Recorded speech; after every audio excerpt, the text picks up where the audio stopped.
and to be off camera.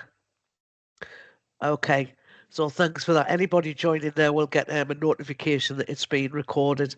As I say, I'm Tracy Hilton. I'm the Vice Chair of the National Black Members Committee, and I'm chairing the meeting today. There is other events on for Black History Month from the National Black Members Committee, the NBMC. This month we have events on every Thursday. The next two Thursday lunchtimes at the same time as this.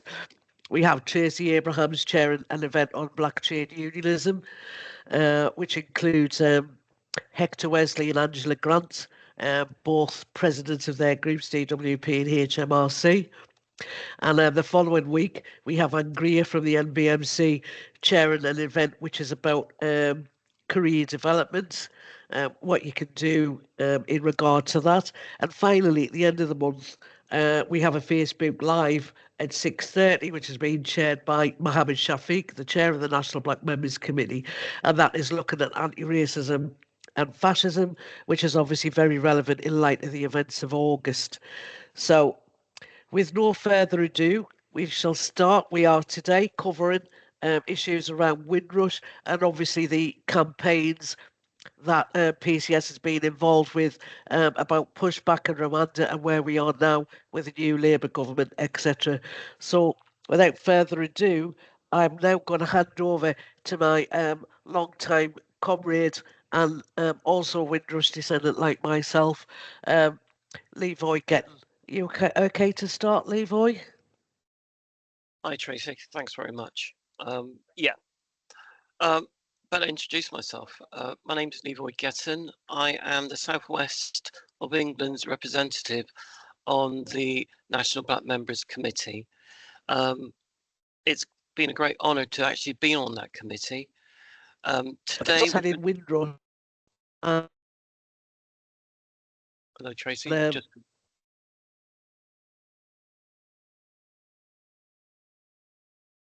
Tracy, you've just come back through. You okay? Okay. So today I'm going to be discussing Windrush, but we all seen what the scandal, what's happened. We all know about Windrush itself. Well, I hope you do. It's named after the ship which brought migrants to this country in 1948, and subsequently over 500,000 people were actually transported from the old Commonwealth. And I call it old Commonwealth because they came here to build a mother country. And that's what my parents told me. And I'm going to give it a personal perspective of what Windrush actually meant to me. Being a descendant of someone who actually came over and was treated appallingly, the scandal itself actually touched me personally because my parents had to both work, and the person who actually helped bring us up was actually deported themselves back to Jamaica after being here for over 35 years and actually working for the local corporation. They said the individual didn't have enough papers, didn't have all sorts of rubbish, but to me, it affected me and all the person's loved ones and the community quite badly, because it was someone you could rely on. Didn't ever get himself in trouble, always worked since the day he actually set foot in the country, but he then had to be sent back to Jamaica because they said he didn't have the right to stay here. The scandal itself is so bad that it's wonder why it hasn't been cleared up yet, why people haven't had the compensation. There's only a very small percentage that actually received their compensation. In Bristol, there are a couple of advocates for people going through the scandal at the moment, local lawyers, local advice centres. There's one based in St. Paul's. which are there to support the individuals, and also local trade unionists are also there helping the situation, helping because some of their members have actually been sent back to other countries because they're saying they have no right to reside in this country. Growing up in the 60s, because my parents came here very early in the 60s, I didn't at first notice that I was different because we had a very tight community, really, really tight community. We took all of what my parents brought back from Jamaica to England. They weren't allowed to have bank accounts. So we used to have a system where we pooled our money. So if you wanted to buy anything, a big item, you pool up money. I think some of the people on the call know the word partner and what it means to us and how we actually saved up for big items or trips or buying a car or whatever. My dad used to tell me that when he first came to the country, he came in the February and it was so cold, he had to wear 3 or 4 layers of clothing, 2 gloves, and the year when my sister was born, it was 1963, and it was the first time he actually seen so much. He did seen snow, so he would shine up a tray and slide down a hill to get to work. And stories like that of things that people of my generation grew up with, and it still brings comfort to me just thinking about some of those stories and the community and the strength of community that have brought us through. When we look at Windrush, we also need to look at what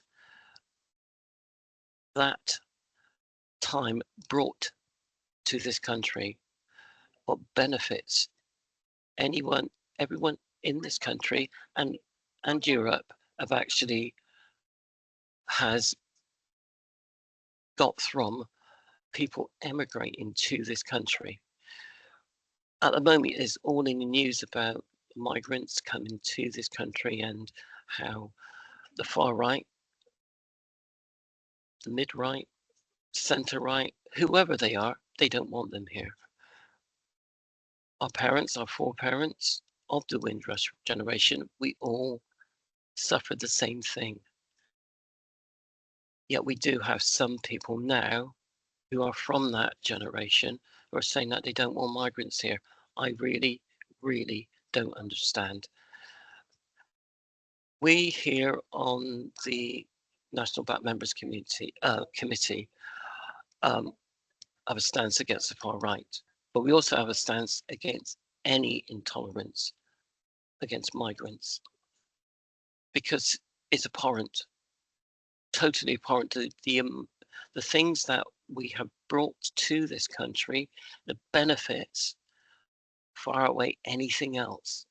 And for someone says, I don't want someone who's fleeing violence, persecution, wants a better life, it's just, I'm lost for words, as you can see, totally lost for words. As I said, I grew up in the 60s. My parents were from Jamaica. They were from a farming community. They brought all over their ideals. They brought over their aspirations. We left my older brothers and sister in Jamaica. We both all went on to have careers and families. None wanted to come over, even though my parents always be sending money and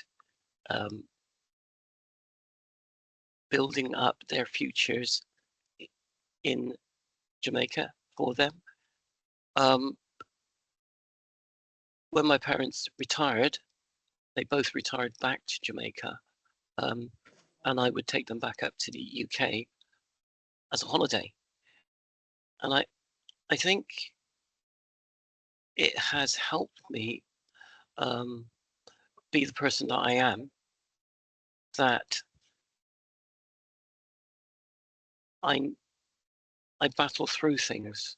I do try and think the long term, because that's how they thought. That's how everyone thought who came to this country. They were looking for a better life, looking for an improvement at that time, and to face some of the behavior, the outright discrimination which they were facing, yet still carried on to the extent where they built a better life for themselves, their children, and a future for this country, needs to be commended. It needs to be commended in more than just in Black History Month, because for us on the PCS National Black Members Committee, it is not just a month thing, it's a complete year thing. Black history. It's part of our lives. As Tracy says, we are part of the Windrush generation, and it sometimes makes me smile that some things we say we get directly from our parents, directly from our grandparents, and it's what actually helps us not only get through the day but get through life. With the scandal, when I was reading up about the information about what has happened in Bristol, the minimum compensation was Windrush is £250. I couldn't believe it when it said that, £250. The medium amount is £10,000, but the minimum is £250 for all that heartache which the Conservative Party put people through when they ripped up and destroyed so much documentation about people transporting to this country.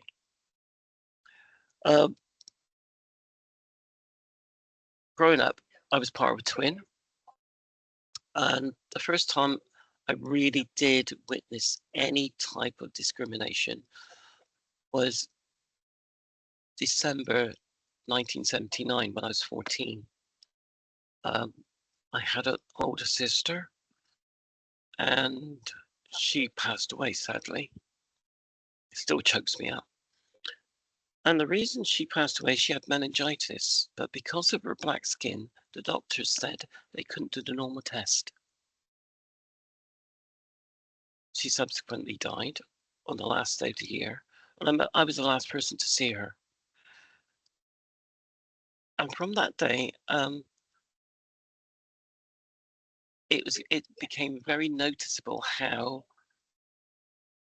discrimination could be subtle, could be heavy-handed, it could be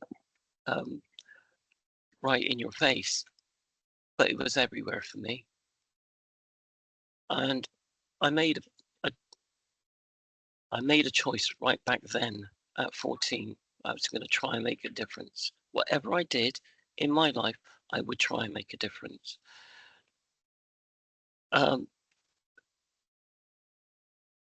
We're here to celebrate what Black history is. Windrush, for me, actually brought in talent, experience, fantastic people and ideas into this country, which early on nobody wanted to use. They then saw the talent which people have. They then saw how they can actually use people. Maybe not in the right way, but being black, proud, and I use black in a political sense, so not of the white diaspora, we succeeded. You have businesses starting up, continuing, which became worldwide businesses. You see the effect on the food, you see the effect on the culture, you see even more how people coming to this country since 1948 has changed society for the better. And I mean it's for the better. In 1963, buses in Bristol would not employ anyone who was not white to drive their buses. So it was boycotted. I know some of the, Paul Stevenson was one of the people who started that boycott. There was a person called Owen Henry and a few others. These people used to visit my house. I knew him personally. I knew Mr. Henry personally because he had to bring my mum to hospital during the bus strike because that's when my sister was born. So with their action in 1963, it subsequently meant that the Race Relations Act in 1965 came about, and in 68, and a change in the law was a precursor of the Equality Act 2010, which has changed every person's life in this country. And that's the act of a small town in the West Country, hence my accent, where they would not employ people of colour to drive buses. And that's what they said. The unions initially came out on the side of employers, but quite quickly turned around and thought, if you're going to stop people of colour driving, who else are you going to stop?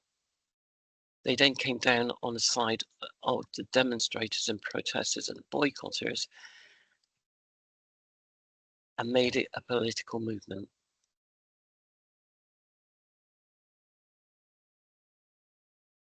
I can only say that Windrush for me was a time of change. It brought a wind of change across this country, and this country will never, ever, ever be the same. It has benefited from talent of those people that it has brought into the country, and you will hear from Tracy in a few moments and Paul later on about how PCS has continued that struggle and supporting people coming into the country.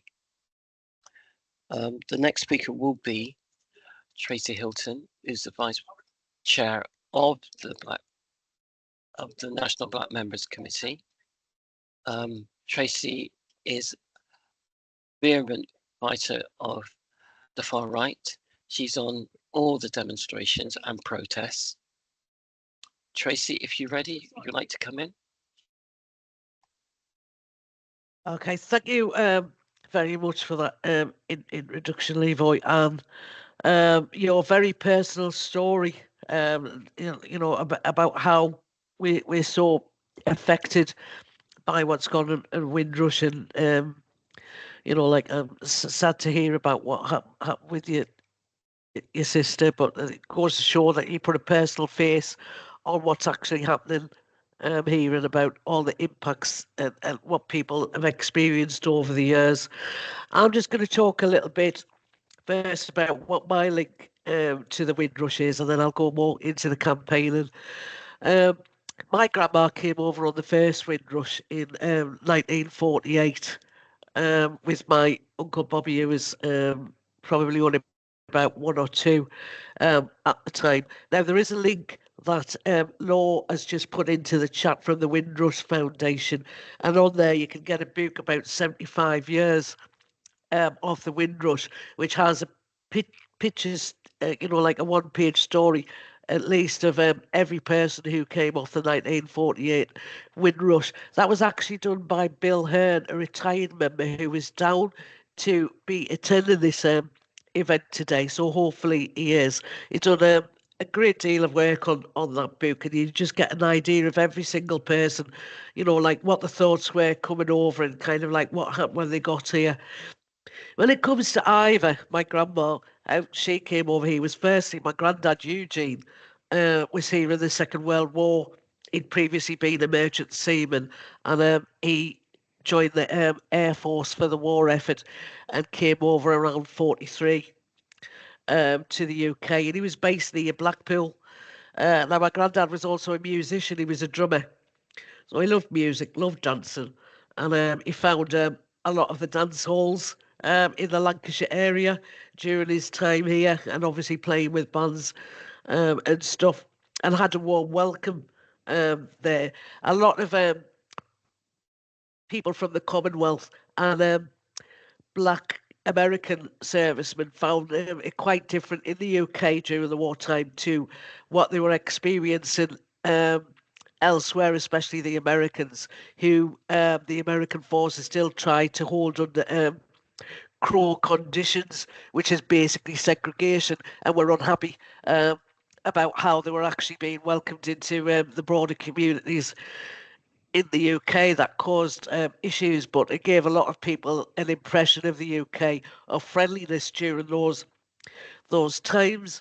So my granddad returned to Jamaica after the war, but he came back before the Windrush on another ship because he decided to settle here. He saw this as an opportunity, and it was arranged for me grandma and me Uncle Bobby to come over on the Windrush. Now he settled um, in Burnley and later on in Nelson, but settled on that because apparently Nelson was one of the best dance halls. So there you go. So my grandma came over at 22. She was a qualified beautician, but there was no need for Afro beauticians in Burnley in 1948. So she had to adapt, and that's what the whole of the Windrush generation did. They adapted, and she started to work in the mills. And over time, she actually trained to be a midwife. And by the 1960s, she was the regional midwife for Burnley and Nelson. Many people who came over from the Windrush, the first Windrush, and afterwards from the Caribbean, gave great input into the NHS, which, don't forget, only started in 1948, the year of the first Windrush. And so many of them contributed to the National Health Service over the years, whether it's midwives and nurses, doctors, or anything else. We were a crucial part of the NHS, and indeed we still are. To this day, we still get nurses and medical staff from the Caribbean to work in the NHS. Now, how my dad comes into it was that actually my dad was a brown baby as a result of the US Air, Air Force being over. My grandma was from the Prescott area, married a white woman. She had my dad.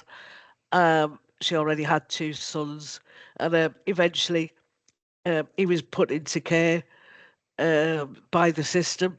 He bandied about from here to there.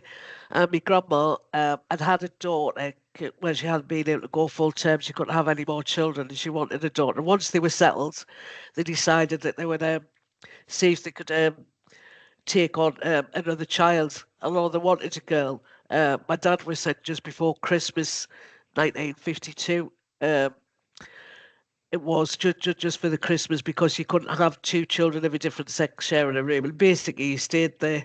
They kept him. Um, and when he was 15, he was officially adopted. When his biological mother came looking for him, they formalised it. He did set up a relationship with his biological mother all the time, but my grandma Ivor was always, as far as she was concerned, she gave birth to my dad, and that was that. And so he became part of the Windrush generation through that. What I do know from the time of growing up there is that anyone who came over, there was a network of people supporting each other there. People came over and they had an address of someone from their town to go to. So often people would come and stay a few nights or whatever at my grandma or granddad's. They would be helped to get a job, move on, maybe to go and settle with somebody else who they knew, and the partner system that Leroy mentioned was a very crucial part to help people to get things like cars, transport, holidays, and even houses, because it was very difficult in most places to rent somewhere decent. Because of the no blacks, no dogs, no Irish, so that was the way they kind of got around that. That was often how they would put people up as lodgers in the interim to assist them. Now, my grandparents went back to Jamaica towards the end of the 60s, around 1968, which many of you will know was about the time of the Rivers of Blood speech of Enoch Powell. They went over to Jamaica and they settled there, and they set up a couple of businesses. And later in life, they actually moved again. They went to America. The Windrush generation are adventurous, fearless, from one thing to the next. So, they spent many years in Florida before returning once again um, back to Jamaica. And what we find is this is a crucial part of Black history because, as I've spoken about the Windrush and things before, there seems to be some people seem to think that Black people are the indigenous people of the Caribbean. We've got to understand our history here. The black people in the Caribbean were taken there unwillingly for the slave trade. No two ways about it. Some of them might have been sailors, but the vast majority of the black people in the Caribbean were brought there as slaves. We are the majority peoples in the Caribbean now. But Caribbean people are of all races and all faiths, and the indigenous people of Jamaica, and in fact the Arawak Indians. So we need people to understand the history of that. A part of that made us part of the Commonwealth anyway, which gave us the right to come over to the UK. And in fact, we were asked to come over and contribute to the effort to rebuild the country after the war, to do jobs that needed doing. And we came over, and obviously a lot of people's illusions were shattered because of what they taught about what they called the mother country, what they're educated about, and what they expected wasn't what they got. But many of them adapted, and some of them did get involved in protests and the trade unions, as Lavoy has already said, famously the Bristol boycott. Later on, we had the issue that happened. Not the Notting Hill riots. That was definitely a factor of part of how people reacted to people coming over from the Commonwealth. But we had the events in Notting Hill later on, where people who were in the Black Power movement were arrested. And there was a lot of resistance to us standing up for ourselves.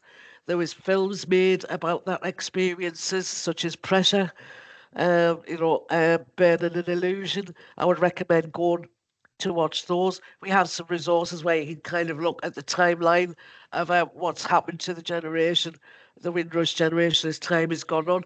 Because as years gone on, obviously you had the Black British born here, people who experience quite cultural um, experiences of being, listening to their generation who were immigrants and then being British and trying to be accepted as British people and being told that they're not British, and the nonsense that used to be said about the cricket test and all that kind of stuff, and about them wanting to build their own identification. So we built things. Lavoy mentioned about the culture. We had the sound systems. We had our own reggae. We had rocksteady, and obviously over time the country has taken on our culture. Many people love our music, our dances, our traditions, our food, and that now, and actually see them as very British things. It's took many years to get to that point. But during that time, from the early 70s, there's been various changes within the law, which has basically took away the rights of people who came over here. And not everybody got the paperwork sorted out for that. And especially what was quite common over this period was that a parent would come over first and children in the Caribbean would come over later. And many of those children who weren't born in the UK and came over later are the ones that have been caught out by the Windrush scandal. And as Livoy has already pointed out, the very minimum amounts of compensation that they're looking at here because paperwork was lost, which I find ridiculous because if you paid, we're civil servants here. We know if you paid your national insurance, you've got national insurance records. We know you've got an NHS record. There's records that people have got. And the compensation that people are being offered for many is less than probably what they've paid in to the national insurance contributions during the working life. So there's much more to be done here. Some of us from the NBMC are also involved with anti-deportation stuff that's gone on, including with black activists rising against the cuts. Our ex-vice president, Zeta Holborn, was very involved with that, and Hector Wesley is on the who's a vice president now, and is president of the HMRC group is involved in that. There's many ways that we're having to support people now because people are being deported and dumped in the Caribbean with no money. Nothing really to refer to for support. People are dying out there, and because they've got English accents, they're very prone, they're very vulnerable. You know, like to like to be attacked or targeted. And so we continue to fight for them. But I think I've probably said enough for now. And what I'd like to do now is to go over to Paul O'Connor, our Chief of Staff, who has got a lot to say about what we've done in regards to issues like the Rwanda plan, which is a move on from Windrush. So are you okay to start now, Paul? Yeah, thanks very much, Tracy, and thanks to comrades for the invitation to come along and speak today. As Tracy said, my name's Paul O'Connor. I'm the Chief of Staff for the union's industrial operations. But in my previous role, I was responsible for the union's strategic litigation, including during a period when we were challenging the now thankfully departed Tory government's approach on asylum, which culminated in the eventual defeat of the Rwanda policy. I've been asked to talk today specifically about the Safety of Rwanda Act, which, despite the Labour government's commitment to scrap the Rwanda scheme, still remains on the statute books at this point in time.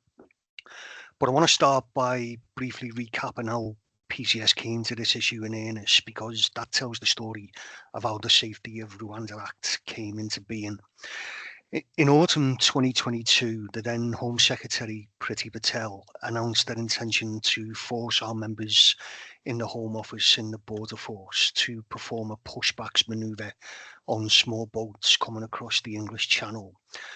Our members in the South East England Home Office branch approached the union to make clear that they were completely opposed to the initiative. First of all, they were afraid that if they were to carry out the manoeuvre, that it would inevitably result in fatalities, and they themselves would be risking life and limb and potential prosecution in the event that something went awry. But really heartwarmingly, they were also clear that they were opposed to the initiative because they considered it to be utterly inhumane and to be morally reprehensible.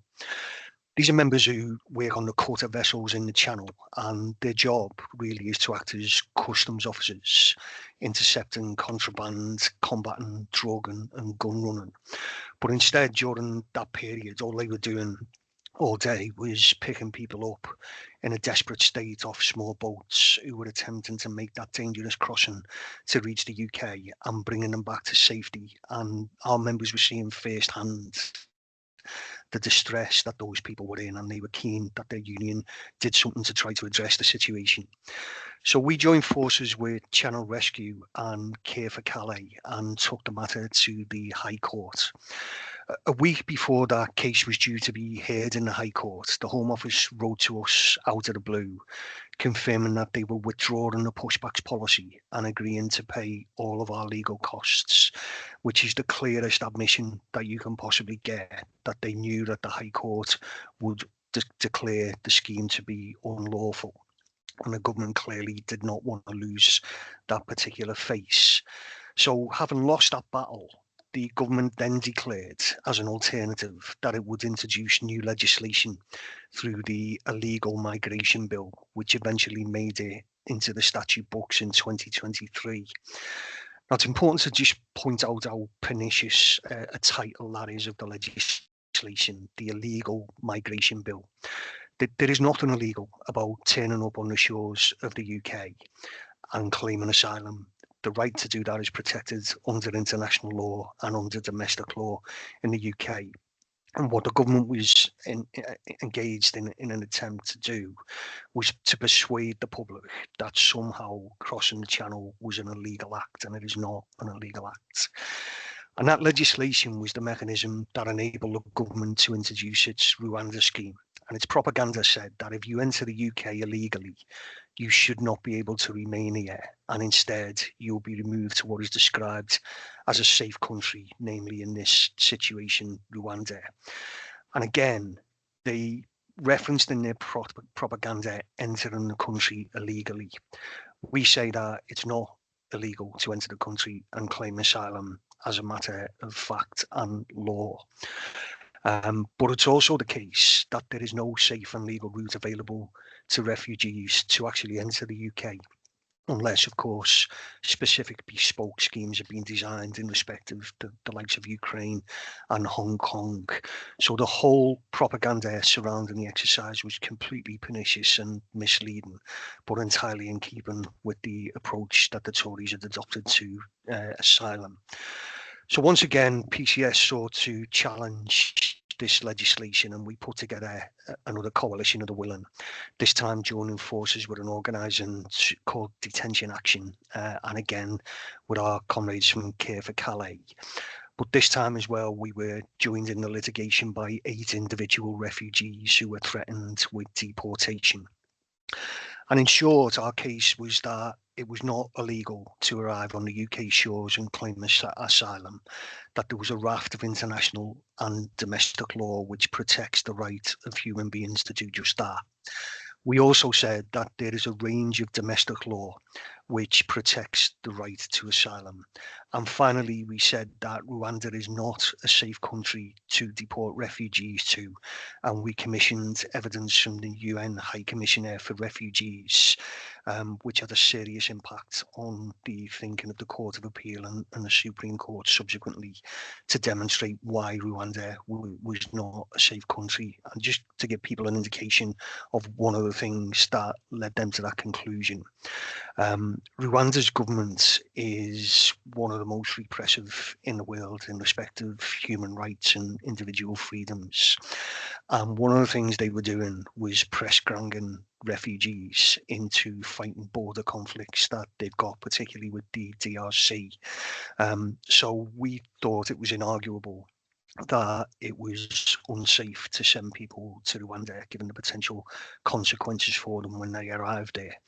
So following a protracted legal battle where we initially lost in the High Court, but subsequently won in the Court of Appeal and at the Supreme Court, the government's Rwanda policy was effectively quashed, as Rwanda was an unsafe country to send refugees to. Unfortunately, that wasn't the end of the story. What the Tories should have done at that point was held their hands up and said, look, this scheme is clearly never going to get off the ground, and what we need is a serious approach to asylum and a serious discussion about what the framework should look like.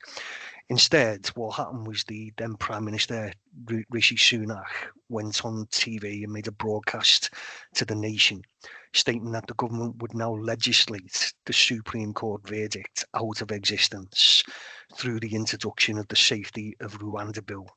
And that's how that bill eventually came to appear on the statute books earlier this year.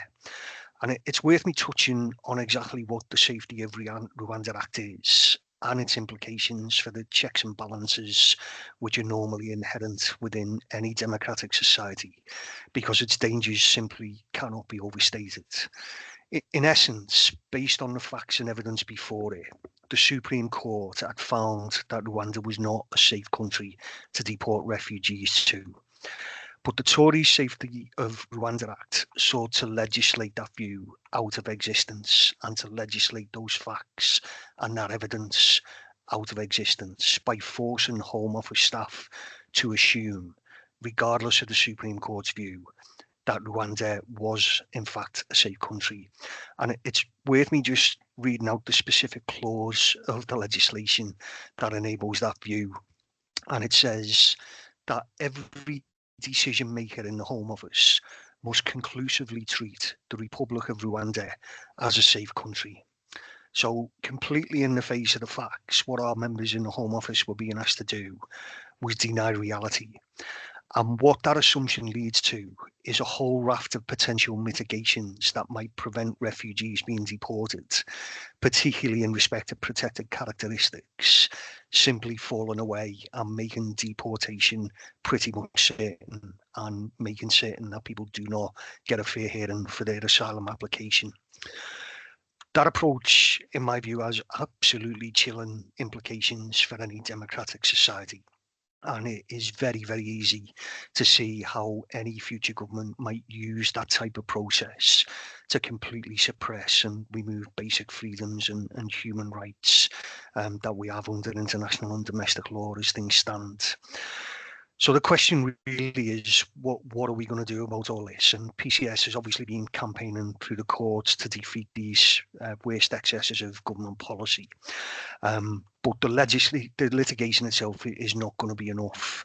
So we have embarked on a number of initiatives to try to not just change the narrative, but to get a progressive asylum framework in the UK. First of all, on the issue of safe passage, we recognised that this is a very specific problem in respect of people making dangerous journeys across the channel, which is encouraging the government through the right-wing press to legislate in the way it is. We say that there is a much simpler and cheaper solution to all of that to stop the channel crossings. And in conjunction with Care for Calais, we developed a proposal for safe passage for refugees. And that proposal allows refugees, wherever they are in Europe, to avail themselves of a screening process. And should that process indicate that they have a reasonable prospect of success of claiming asylum in the UK, they would then be given a safe passage visa, allowing them to travel by boat or by plane or by train.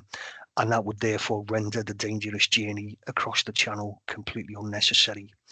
And not only is that the only way to stop the boat crossings, it would also kill in one fell swoop the business model of the smuggling gangs. And we've heard a lot of rhetoric from the Tories and from Labour about how attacking gangs is the way to deal with this issue. It's not the way to deal with this issue. They will find ever more imaginative ways of exploiting refugees who are seeking to make those crossings. So it doesn't matter how many initiatives the government launches, how many patrols it gets underway in the channel, how many billions of pounds it gives to the French government to stop the crossings at source. People are still going to make that journey because they are desperate.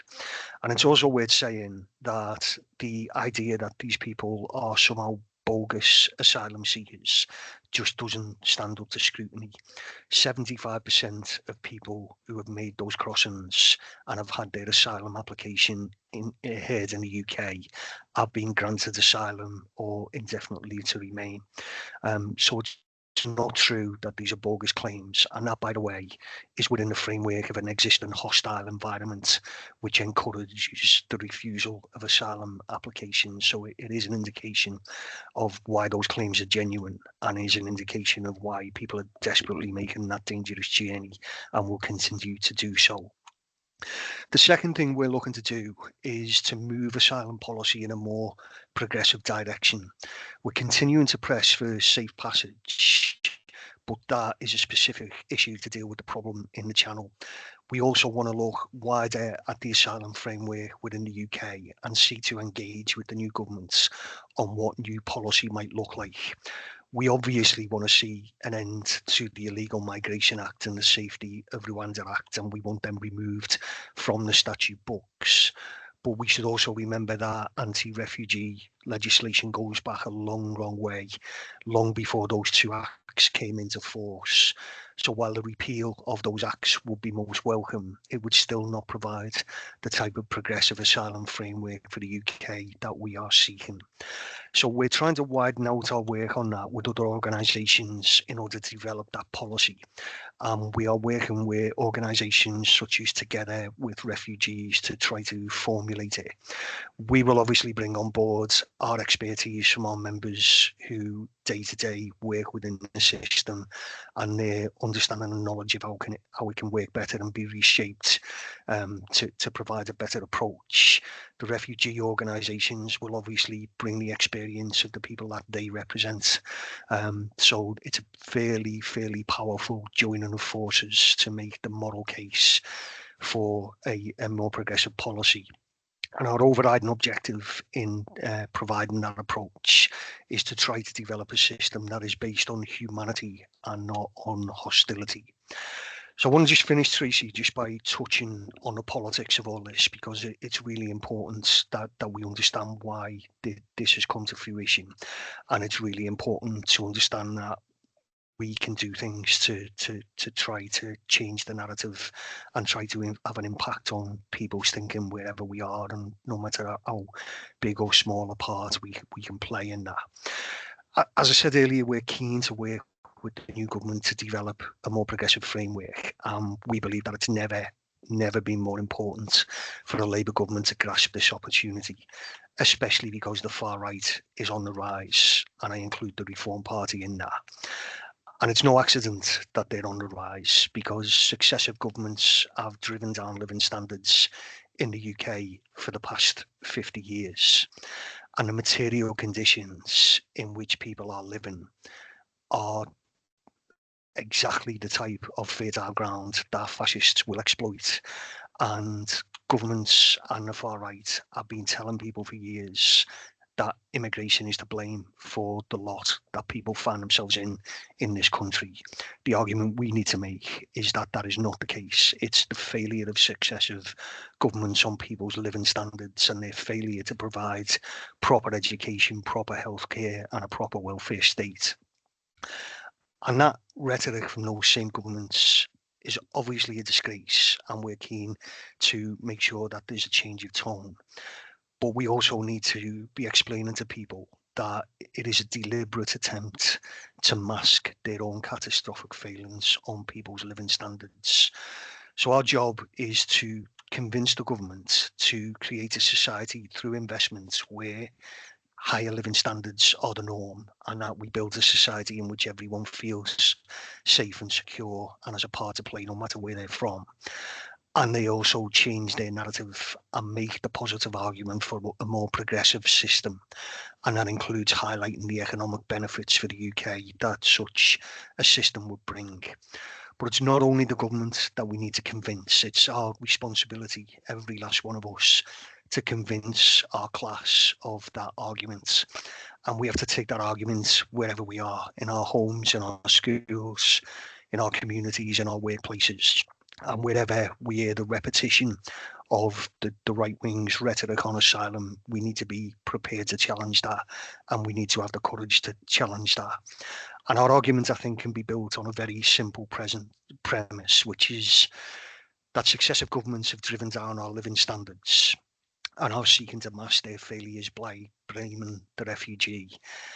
We therefore have the same oppressor as the refugee, and our interests therefore align with the interests of refugees.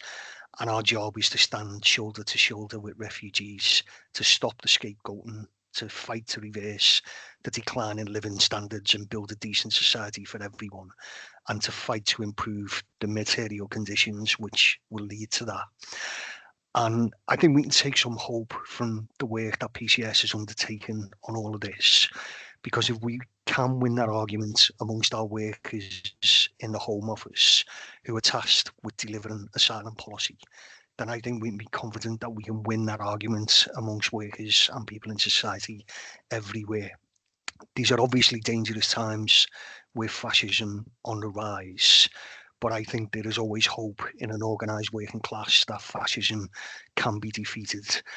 PCS will definitely continue to play its part, and be at the forefront of that fight. And on behalf of the PCS General Secretary, I bring solidarity to Black members everywhere during this Black History Month.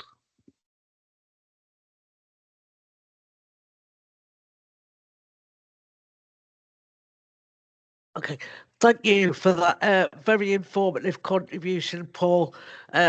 And it just goes to show the importance that trade unions can make for the lives of people and in policy. Because let us not forget, one of the drivers for that is obviously we are humane union, is that some of this stuff that they were wanting to bring in, they were wanting our members to do. And obviously to ask somebody to do something which is quite as awful as that, and doubtful in law, is something as a trade union we will always stand up to. Now we're on to the questions now. We've got a couple of questions that have been sent in. Then we're going to have some more. We're going to go around. I've been asked to answer the first question, which is, let me just get the exact wording of it is membership of the network open to white allies? Well, we are the National Black Members Committee, and the National Black Members Committee is made of people elected from their groups, nations, and regions. There is networks for all the equality strands in each region and some kind of structure within each group. We aim as the NBMC to get events out, which are generally always open to everyone. It's the National Black Members Committee, but to move things forward, obviously we need allies. We need to work together as a union.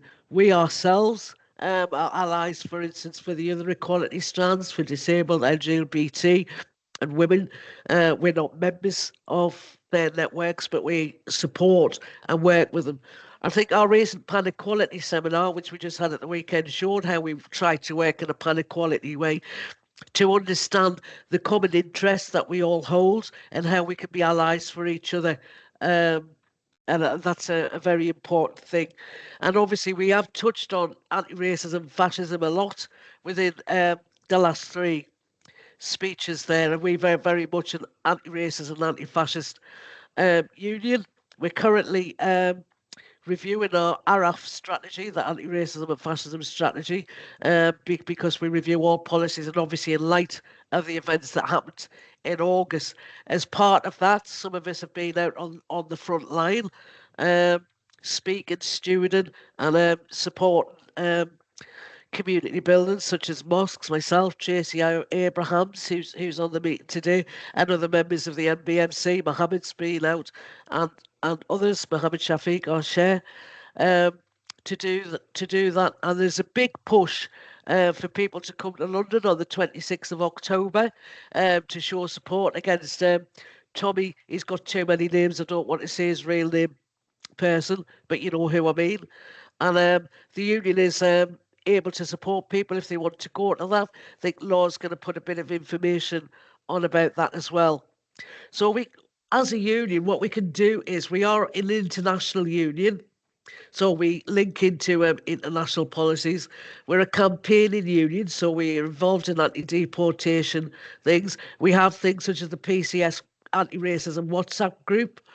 We're also internationally, obviously we support a lot of things as well. And equality, as we say, is at the heart of our union. So it's for everyone to be involved.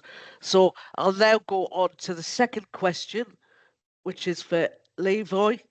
And it's Levi, if you're ready. How would you suggest we keep the Windrush generation cemented in UK history?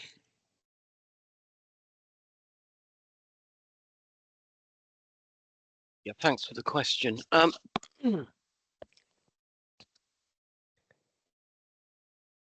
Thinking about the question itself, I think we should have a celebration. We should have a day, if not a month-long celebration of Windrush for what it's actually brought to this country. I think that anyone who likes Caribbean food, Indian food, any type of food, Windrush brought so much.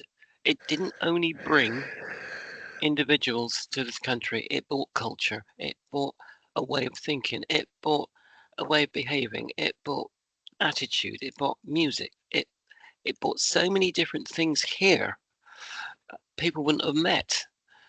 They're from different parts of the world. They would not have met unless um, their families had migrated to this country. So, yeah, and that does include some previous prime ministers.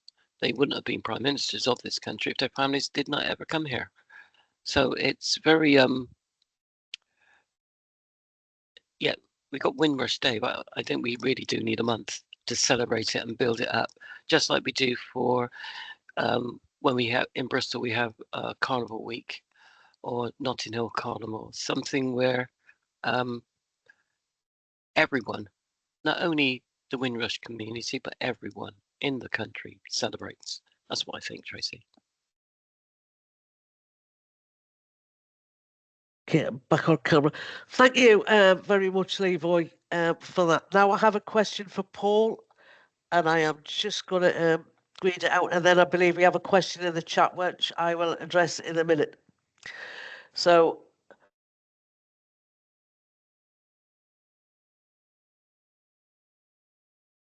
right, the question that we have on here in regard to the Rwanda Act. How does the Safety for Rwanda Act address issues of asylum and refugee status? And what impact could this have on individuals seeking refuge in the UK? I think you covered some of this in your chat, but this is asking something quite specific. Do you want the question again, Paul, or have you got that? No, that's fine, Tracy. I've got that. And I guess the answer is that the impact is to effectively block off the ability of refugees to claim asylum in the UK. So when taken together, the Illegal Migration Act and the Safety of Rwanda Act are designed to make sure that anybody who arrives in the UK by so-called illegal means, i.e. people coming across the channel on a boat, their asylum application will automatically be deemed inadmissible in the UK. And the Safety of Rwanda Act obliges any caseworker to treat Rwanda as a safe country. So all it is about is a fast track to automatically refuse to hear an asylum claim and to deport people direct to Rwanda. It offers no protections for refugees whatsoever. Paul, we do have a couple of comments that I'll just read out here. Exactly what you've said, failure of government, the right pointing finger at vulnerable people away from themselves. We can advocate for refugees in our communities and wider conditions for all. Absolutely. And another chat.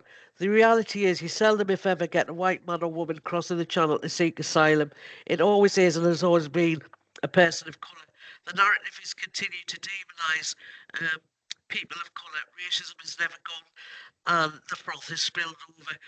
We do find, obviously, and it is often commented on, that there seems to be difference in what's provided for people dependent on. It seems very much that it's the non-white, it's the black and brown people who are being sorted here, whereas, and obviously people freed from war in Ukraine require support, but there's people being paid to take them into their homes. They're being fast tracked through Calais. So you can obviously see how that message is received to people. There is a comment on here about the resources not being used properly when it comes to support for refugee children who come over here and may find themselves in the care system from someone who used to be a refugee carer. Obviously, I myself used to work for a charity that worked with refugees, asylum seekers, migrants and foreign nationals. And there's big issues around the accommodation that they're put in being inadequate, about the food vouchers that they're given, making some of them hard for them to find food, like that's acceptable to them.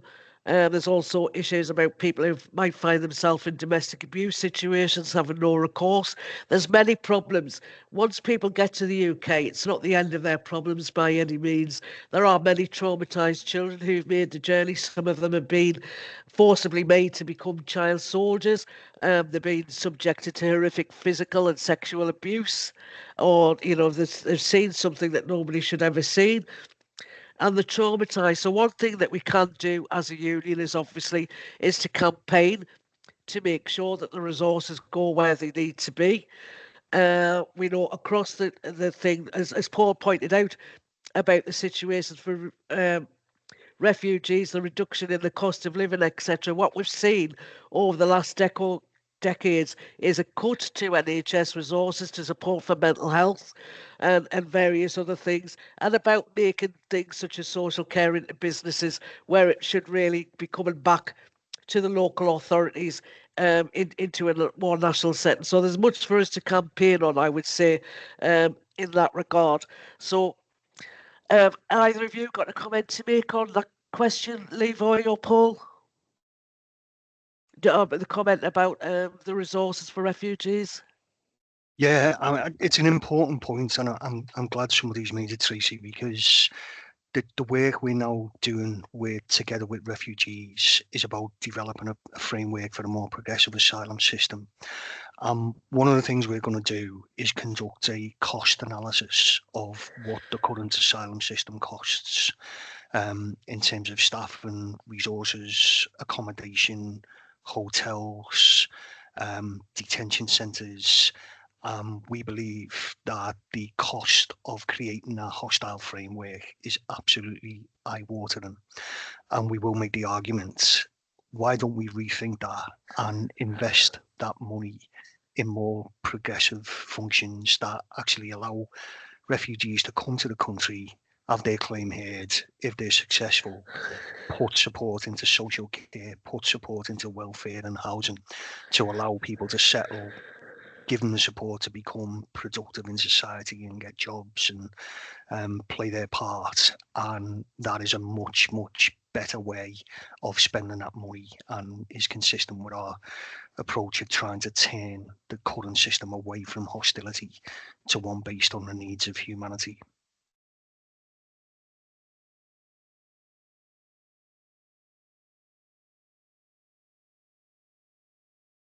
Tracy, you're on mute. Apologies, I think you'd know after all this time. Thank you for that contribution, Paul. Did you have anything you want to comment on that, Levi? No, I just was going to say, I think Athene wants to come in. Yeah, I had a question, and thank you so much for all the speakers today. Okay. Yeah. Hello. Can you hear me okay? Yeah. Hopefully, yeah, okay. Hi there, thank you so much for this session.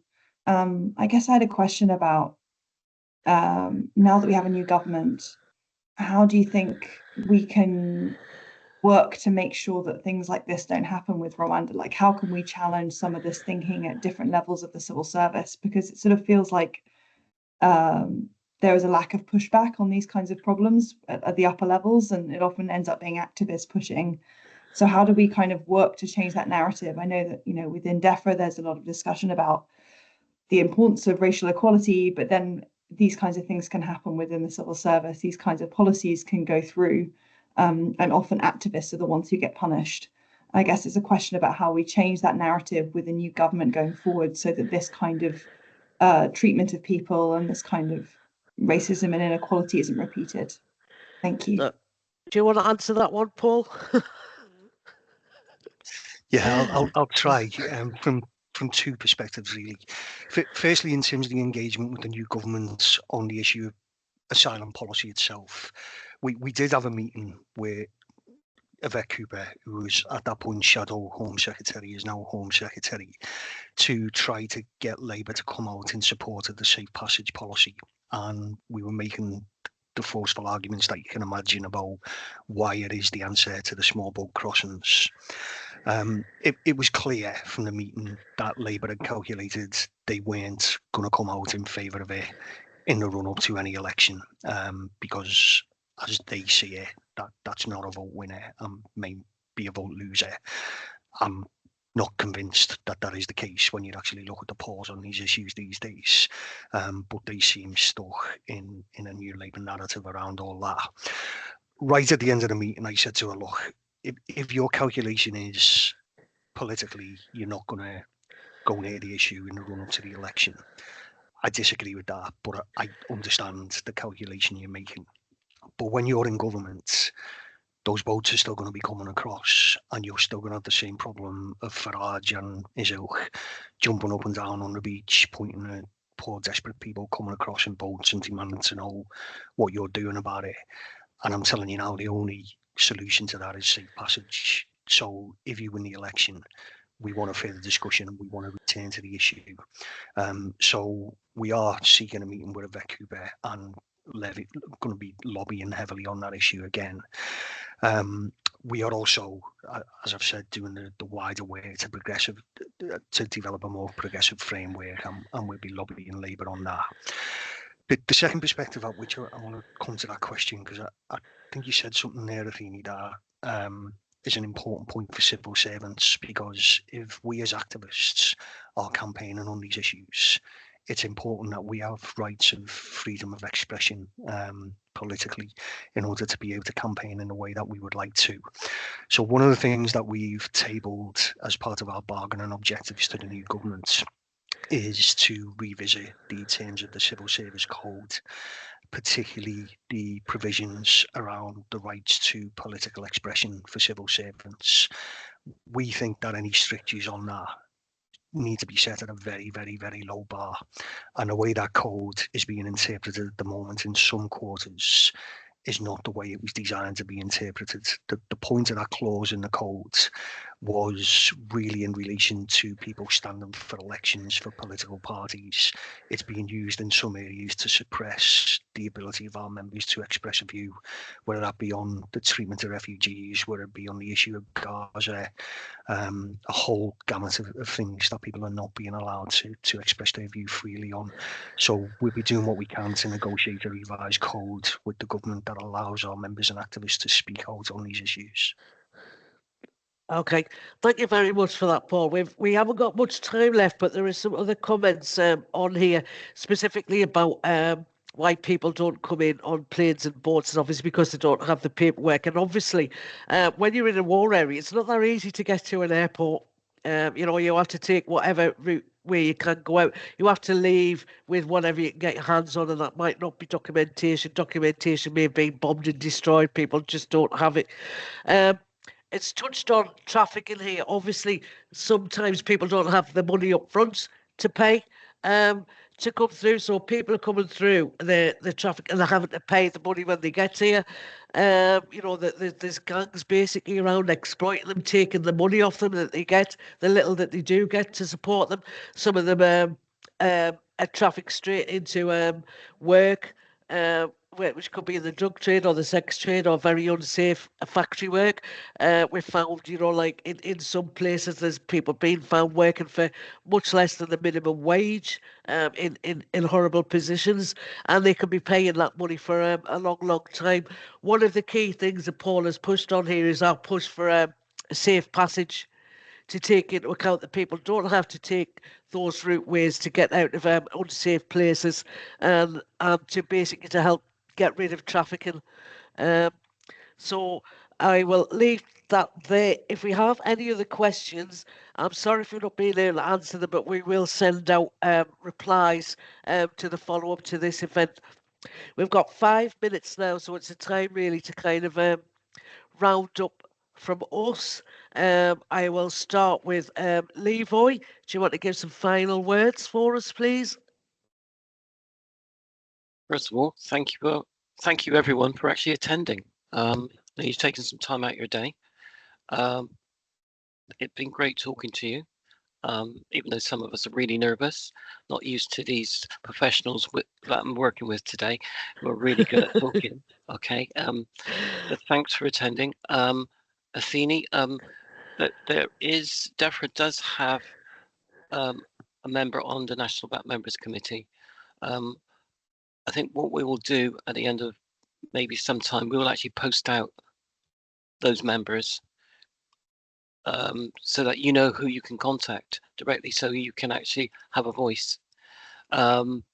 Just thanks everyone for attending. Okay, great. And I must say, again, Levi, your contribution was very passionate and poignant and very informative. And we really appreciate you taking the time to come here today. And Paul, a few final thoughts. I know we've made you speak a lot, but we might as well get our money's worth while you're here. Fair enough. I'd only to say, Tracy, that it's been a privilege to hear some of the powerful testimony that people have given today, and to say thanks for making time on what has been a quite restricted agenda for me to speak as long as I have. I just want to encourage people to continue to hold events like this. I think it's important for solidarity for Black workers, but it's also very, very important in terms of jobs of education we've now got to get out there and do in order to change that narrative in the way that we need to and move policy in a more progressive direction, because there's no doubt all the things that we've been dealing with as a union in recent years around this legislation is absolutely based on racism. There is no other rationale for it, and it's important with the rise of the far right that we do everything to try and combat that. So I just want to say thanks for the invite. Okay, much appreciated, Paul. As everyone will have gathered on this, Paul doesn't have a small workload to deal with. A new government, and still a lot of things to do going forward, and we can all, as has been pointed out, we can all as members be a part of that. By showing support for the campaign, raising awareness with people, and keeping abreast of where we are. With that, very important. Just a quick reminder again, if you've enjoyed this, we do have the other Black History Month events. The link should have been on there. We can put it on again to remind you if you haven't already signed up. So we've got the trade union one, which colleague from the MBMC, Tracy Abrahams, is chairing next week, and she's attending this event today. And then we've got the event the next week, which is about careers, which Anne Greer we'll be chairing, and then we have the Facebook Live at the end of the last Thursday of the month, which Mohammed Shafiq, our chair, will be doing, which is about the anti-racism and fascism. So, which is obviously important to all of us. A reminder again, if you're interested in going to say no thanks to Tommy 10 Names, we can arrange for you to be able to go there. And also that our motto in the NBMC is Black History happens every day. It just happens in October. It gives us an opportunity to put a lot of things on, but we do put things on throughout the year.